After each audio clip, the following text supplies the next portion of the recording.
Final game of the preseason in the books as Barcelona defeat Como 5-0 in the Joan Gamper Trophy. What a moment, man. To see Barca win the Joan Gamper Trophy once again, it's just amazing. I never get tired of seeing Barca win the Joan Gamper. First Joan Gamper Trophy game I watched was back in 08, Pep's first season, the 2-1 against Boca Juniors, where Puyol scored a goal in that game at like the 90th or 89th minute. I remember it was like a late goal that he scored. And ever since then, it's been the one game I look forward to the whole year. Like when Barca are in the middle of the UCL run, I'm waiting for the Joan Gamper Trophy. I cannot wait for the Joan Gamper Trophy. And they won it. They won it, man. And now I don't even care about the UCL. I don't care about number 6. All I want to see Barca win this season with Hansi Flick is a Joan Gamper Trophy, and they got it done. So I'm happy. I'm checked out basically from now until August of next year, until Barca playing the Joan Gamper Trophy once again. No, but in all seriousness, that shitty joke aside, I'm super happy, man. Honestly, I've been super happy with Barca's preseason. I'm super happy with the way it went. The Asia Tour was amazing. Today, 5-0 win against Como, who granted, they're spending money. They're trying to get to that level of, like, they're trying to be a European giant, bringing in Cesc Fabregas and signing all these players. They spent already, I think, upwards of 100 million in this transfer window alone. But they're still not that level of team yet. So Barca beating them, it's not really a statement. But still, 5-0, what we saw today, I was super impressed. Is it just me, by the way? Or has the Joan Gamper Trophy over the past few years every year taking place in a smaller stadium? It was always at the Camp Nou, and then it went to Montjuic, and now Barca are playing at this Johan Cruyff Stadium. I don't know what the situation is with the stadium. I know that Barca play their first 3 La Liga games away from home, so obviously they have time to figure it out. But that cannot be the home stadium for the season. If I have to see Barca play a UCL match, let's just say against Liverpool in the Johan Cruyff Stadium, I might cry. I might actually cry. There's high school stadiums in the States that are bigger than that. That was kind of depressing to me, man. I'm not gonna lie, that was kind of depressing to me. And I'm not a guy that cares a lot about stadiums. Honestly, I don't. But that was bad. Like, I do not like that whatsoever. But again, we'll see what happens. We'll see if they play at Montjuic, because I'm not a big fan of Montjuic. Montjuic is better than that. That stadium makes Montjuic look like the Allianz Arena. Like, I don't know, it makes it look like Tottenham Stadium, because, that was awful. But anyway, 5-0 win. 4 goals came in the first half. We saw a kind of different lineup. We saw Eric Garcia get the start over Jules Koundé. We saw obviously Rashford start over Lewandowski and Ferran. Lewandowski obviously dealing with a knock, and Ferran came in the second half. And what else do we see? We saw Araujo get the start over Christensen. So those are 3 things that we saw right away in the starting lineup. And look, man, I thought the team played really well in that first half. That first half was beautiful to watch. Fermin Lopez with a brace, and also had an assist, I'm pretty sure. Fermin Lopez, man, what a performance he had. He didn't have an assist, but he actually had the pass to Rashford that we'll talk about. But what a performance from Fermin Lopez. I love what I saw from Joan Garcia. I love what I saw from the back line. I love what I saw from the team as a whole. Honestly, the one thing that stood out to me the most in that first half, and honestly throughout the whole game, but in that first half, despite the fact that it was a friendly, and we know this game means nothing. The Joan Gamper, I made a joke about it. It means absolutely fuck all. Nobody cares about the Joan Gamper. But the fact that Barca were pressing, I mean, the intensity of that press, they were suffocating Como. They were suffocating Como the whole first half. Fermin was not letting their pivots get comfortable and find passes out of the back. Their center backs were smothered. They could not, like, when Barca pressed that well, we saw it in that second half against Inter in the UCL semifinal. When Barca really get their press together, it's almost impossible to break out of your own half, because the way that they press, man, again, for a preseason game, the intensity they showed, it was beautiful. Everybody, I'm talking about everybody. The whole front line, everybody in the midfield, Pedri, Frenkie de Jong, it was beautiful. It was honestly so beautiful. But like I said, first goal of the match came courtesy of Fermin Lopez. It was a great finish from Fermin. Then Fermin had another goal where he had the second goal, of course, where he curled it into the top corner. A beautiful goal. The goal came obviously from a mistake from Como building up from the back. Barca again suffocating them with that press, and Fermin gets the ball close to the goal and shoots, and it was a beautiful goal, like I said. Marcus Rashford had a assist, which was wonderful as well. The assist was so, I mean, he drops deep, and he carries the ball forward, he feeds it off to Fermin, then he continues his run, and then Fermin passes it to Rashford, and Rashford with the great awareness to pass the ball across goal to Rafinha, and Rafinha right there for the finish. It was a beautiful, well-worked team goal. I love what I saw from Rashford there, man. Like, I think Rashford is better utilized out wide, but if you want to play him centrally, here's the thing with Rashford, right? He has great link-up play. He's always had great link-up play, but I feel like his instincts for number 9 are not quite there. One thing that Lewandowski does so well, even at an advanced age, is that he's able to make runs to draw defenders away and open up space for everybody else. I don't feel like Rashford has that, like Lewandowski has that over Rashford still, but the fact that, Rashford was willing to drop deep and play those 1-2s, it was just, I liked how dynamic the front 3 looked. He was interchanging with Rafinha basically the whole first half, which I really liked. Sometimes Rashford was out wide and Rafinha was centrally. Sometimes Rafinha was out wide and Rashford was centrally. I just liked the way they were interchanging. I liked the way the front 3 worked a lot. And Rashford honestly could have had a goal as well, because he just went wide of the post. I mean, he had a chance right there to score a goal. He should have scored a goal. He should have had a goal and an assist. So I like the way that Marcus Rashford is playing. I like the way that he's feeling comfortable on the team. You could tell he's starting to get a certain groove about him. Again, he makes, like, one thing about Rashford too is that I don't feel like he's getting the ball enough. I don't know if you guys feel the same way, but I feel like he's making really good runs, but they're just not finding him. Once his teammates and him kind of get on the same page, I feel like he's going to be, some of the runs he made, man, they were like really good runs. So once his teammates start finding him, I think he can just prove to be a great asset for this Barca team for this up-and-coming season. But I really like what I saw from Rashford. I love what I saw from Rafinha, scoring the goal, the tenacity he showed, obviously winning the ball back for the Lamine Yamal goal. Was it a foul? Was it not a foul? I don't know, but I love what I saw from Rafa, man. He's showing that he's the same Rafinha from last season. He wasn't just a one-season wonder. He's not a fluke, even though anybody who thought that to me was stupid. But anyway, if you thought that, he's showing you that he's not. And he's ready to come back this season and be even better than he was the previous season. And that's going to be hard to do, but I believe Rafinha can do it, because to me today, he looked amazing. He looked so good. Lamine Yamal, we're going kind of like from top to bottom. We're doing like a reverse. Usually we start from goalkeeper up, but now we're going top to bottom. Lamine Yamal got the goal. Also got the goal in the second half as well, which we'll talk about, a beautiful finish, but got the goal in the first half thanks to that pass from Rafinha.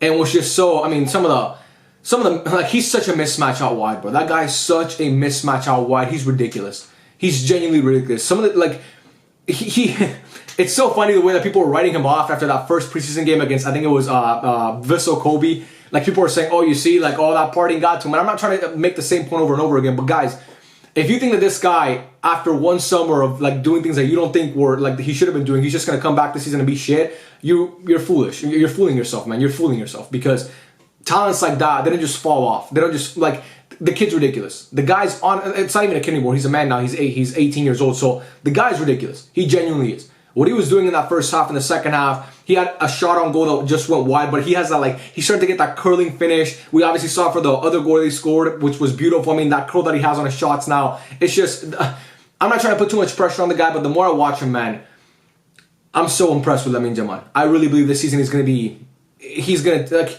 last season he put Europe on notice. And this season, he's just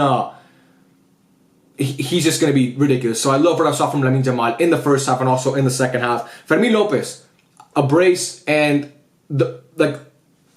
Fermin's work on the ball is great. He's, like, obviously he finished he had 2 goals today, so his finishing, which is one thing that we hope improved, obviously coming from last season, looks like it is improving. He's worked on it. He's gotten better at it, because again, he had 2 goals today. He was really good in the preseason as well. So him on the ball, he's obviously, like, super technically gifted. But Fermin's work off the ball, man, the way he tracks back, he's so active in that midfield. He is so active. He was not letting Sergio Roberto or any of those Como pivots, when they're building out from the back, get any room to breathe. He was on them right away. He is so important to this team. And with Dani Olmo picking up a knock, this is the prime opportunity for Fermin Lopez, because I believe he's the better player. And I believe he's the more consistent player. And there's no question about it, he is the more reliable player, because Dani Olmo, the biggest knock on him throughout his whole career, when he was at Leipzig, since he got to Barca, when he was in Russia, it's always been, he's never healthy. Like, he could just never stay healthy consistently. He's always picking something. He's always picking up a knock somewhere. And I think Fermin Lopez is primed to take that position. I think that Fermin Lopez is going to be the guy at number 10 this season who plays the most games for Barca. I really believe that. So I love what I saw from him. He impressed me so much in that first half. Pedri impressed me so much. The guy's ridiculous. Frenkie de Jong was so good. He was so good on the ball, playing as a deep line playmaker. Some of the balls he was playing, breaking the lines, it was beautiful. I love what I saw from Frenkie de Jong.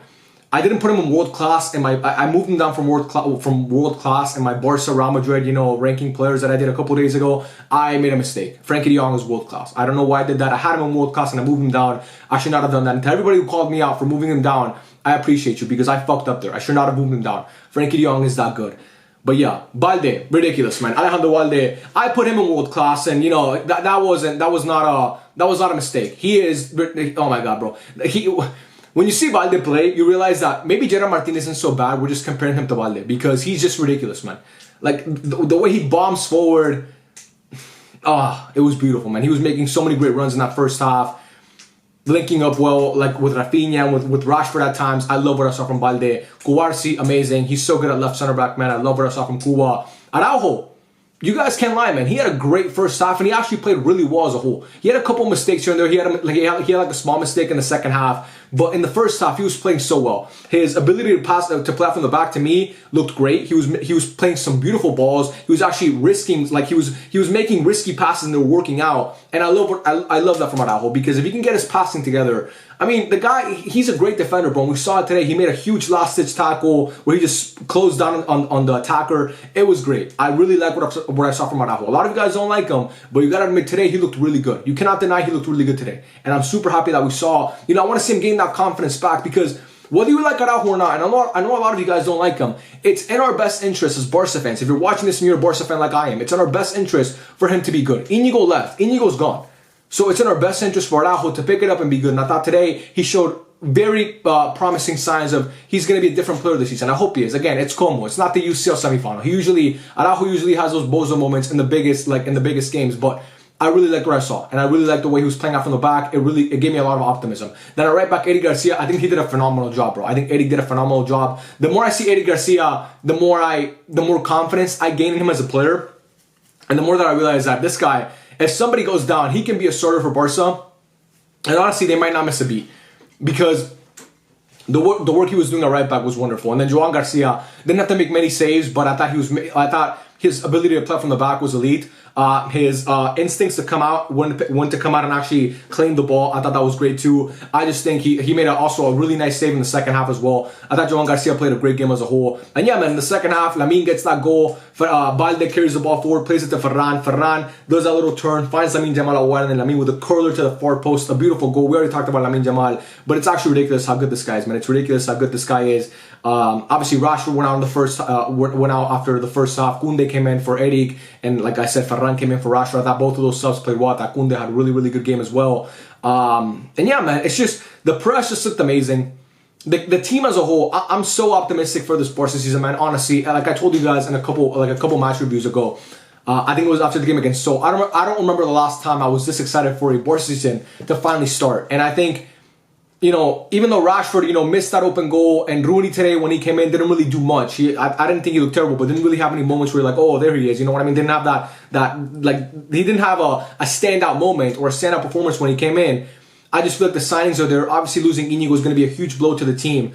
But I feel like if Araujo can pick it up, Christensen, who today obviously came in as well, if he can maintain his form and stay healthy, I think we're poised to have a great year, man. I'm super happy with the way the game went. The Joan Gamper Trophy is finally back home. Rashford gets an assist, should have gotten a goal. Rafinha got an assist. Lamine Yamal with a brace, Fermin Lopez with a brace. The back line, Pogba kept a clean sheet. Joan Garcia kept a clean sheet. It's all looking up in Barcelona. It is all looking up currently, and I could not be more excited for the season to start. You guys let me know what you think in the comments. For the best graphic tees in the game, check out the final thread. The link is in the description. Like somebody commented on one of my posts the other day that they think that my designs look like they're AI. I've said it multiple times. I'm gonna say it again. I put my name on this. I put my word on this. Anything you guys want. I'll put my reputation on this. I do not use AI for my designs. I will never, and I mean never, use AI to sell something to my viewers. I didn't start this because I wanted to make a quick buck.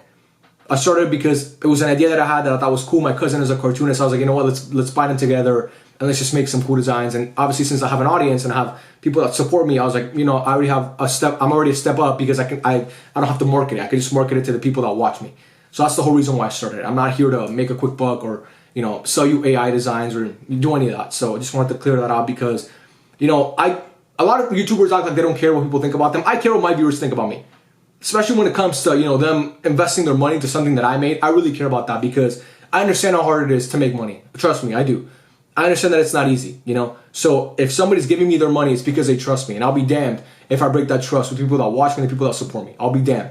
So I do not use AI. If you guys want to check out the Instagram of the final thread, I actually made a video there like a couple weeks ago where I showed you the sketch of the Messi design we're releasing soon. My cousin sketches it and then he sends it to me. You can see it there. So that's just wanted to get that out there. But yeah, man, I appreciate you guys. If you guys want to check out the shirts, link is in the description. I appreciate you all so much. Let me know your thoughts in the comments. How excited are you for the season to start?